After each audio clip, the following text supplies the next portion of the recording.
ನಮಸ್ಕಾರ ಸ್ನೇಹಿತರೆ. ಇವತ್ತು ನಾನು ಒಂದು ವಿಚಾರನ ಹಂಚ್ಕೊಳ್ಳೋಕ್ಕೆ ಇಷ್ಟಪಡ್ತೀನಿ ಸ್ನೇಹಿತರೆ.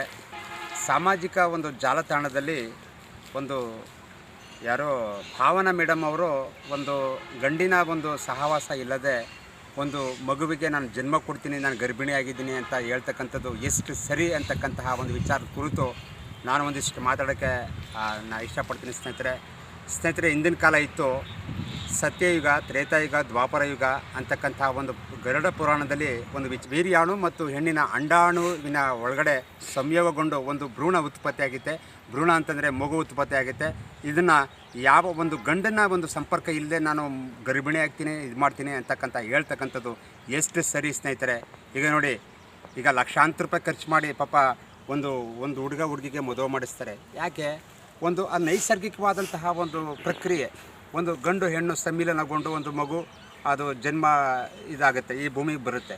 ಹಾಗಾಗಿ ಗಂಡಿನ ಒಂದು ಸಹವಾಸನ ಇಲ್ಲದೆ ನಾನು ಗರ್ಭಿಣಿಯಾಗಿದ್ದೀನಿ ಅಂತ ಸಾಮಾಜಿಕ ಜಾಲತಾಣದಲ್ಲಿ ತೋರಿಸ್ಕೊಳ್ಳೋದು ಎಷ್ಟು ಸರಿ ಸ್ನೇಹಿತರೆ, ಅಲ್ವಾ ಸ್ನೇಹಿತರೆ? ಈಗ ನೋಡಿ, ಐ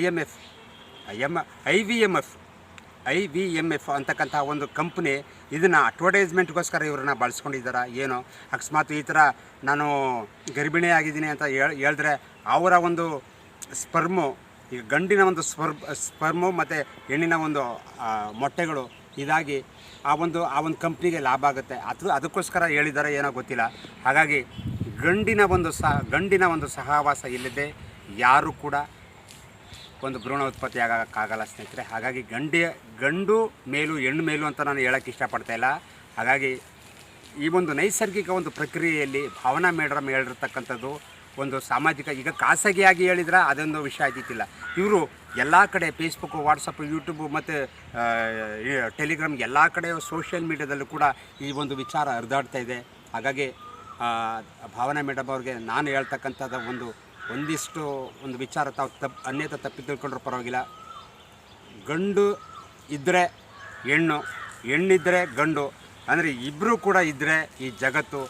ಆಗಿನ ಶಿಲಾಯುಗದಲ್ಲಿ ಆದಿಮಾನವರು ಯಾವ ರೀತಿ ಇದ್ದರು ಹಾಗೆ ಒಂದು ನೈಸರ್ಗಿಕವಾದಂತಹ ಈ ಒಂದು ಪ್ರಕ್ರಿಯೆ ಅಂದರೆ ಸೆಕ್ಸ್, ಈ ಒಂದು ಕಲಿಯುಗದಲ್ಲಿ ಸೆಕ್ಸ್ ಒಂದು ಸಮ್ಮಿಲನಗೊಂಡು ಒಂದು ಮಗು ಉತ್ಪತ್ತಿ ಆಗುತ್ತೆ, ಒಂದು ಭ್ರೂಣ ಉತ್ಪತ್ತಿ ಆಗುತ್ತೆ. ಹಾಗಾಗಿ ಗಂಡೆ ಮೇಲು ಎಣ್ಣೆ ಮೇಲು ಅಂತಕ್ಕಂಥ ಭೇದ ಭಾವ ಇಲ್ಲದೆ, ಹಾಗಾಗಿ ಒಂದು ಮಗುಗೆ ಜನ್ಮ ಕೊಡ್ತಾಯಿದ್ದೀರಿ, ಮುಂದೆ ಈಗ ಗರ್ಭಿಣಿ ಆಗಿದ್ದೀರಿ ಅಂತ ಹೇಳಿದಿರಿ, ಮುಂದೆ ಕೊಡ್ತೀರಿ, ಒಳ್ಳೆಯದಾಗಲಿ, ನಿಮಗೂ ಒಳ್ಳೆಯದಾಗಲಿ.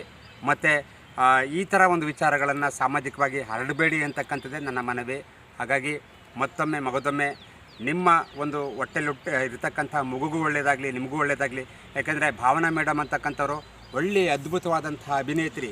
ಹಲವಾರು ಚಲನಚಿತ್ರ ಕೊಡುವುದರ ಮುಖಾಂತರವಾಗಿ ಸಮಾಜಕ್ಕೆ ಒಂದು ಸಂದೇಶವನ್ನು ಕೊಡುವ ನಿಟ್ಟಿನಲ್ಲಿ ತಾವು ಭಾಳ ಫೇಮಸ್ ಆಗಿದ್ದೀರಿ. ಹಾಗಾಗಿ ಭಾವನಾ ಮೇಡಮ್ ಅವರು ಈ ಥರ ಒಂದು ಸೋಷಿಯಲ್ ಮೀಡ್ಯಾದಲ್ಲಿ ನಾನು ಗರ್ಭಿಣಿ ಆಗಿದ್ದೀನಿ, ಗಂಡಿನ ಒಂದು ಸಂಪರ್ಕದಲ್ಲಿ ನಾನು ಗರ್ಭಿಣಿ ಆಗಿದ್ದೀನಿ ಅಂತಕ್ಕಂಥ ಮಾತನ್ನು ತಾವು ಹಿಂತಕೊಂಡು ಮುಂದೆ ಈ ಥರ ಒಂದು ಯಾವುದೇ ರೀತಿ ಒಂದು ಗಂಡಿಲ್ಲ ಅಂತಕ್ಕಂಥ ವಾದಗಳನ್ನು ನೀವು ಎಂಬುದು ಗೊತ್ತಿ ಮುಂದೆ ಒಂದು ಗಂಡು ಹೆಣ್ಣು ಇದ್ದರೆ ಈ ಜಗತ್ತು ಅಂತಕ್ಕಂತಹ ಮಾತನ್ನ ಹೇಳ್ತಾ ನಮಸ್ಕಾರ ಸ್ನೇಹಿತರೆ, ಧನ್ಯವಾದಗಳು.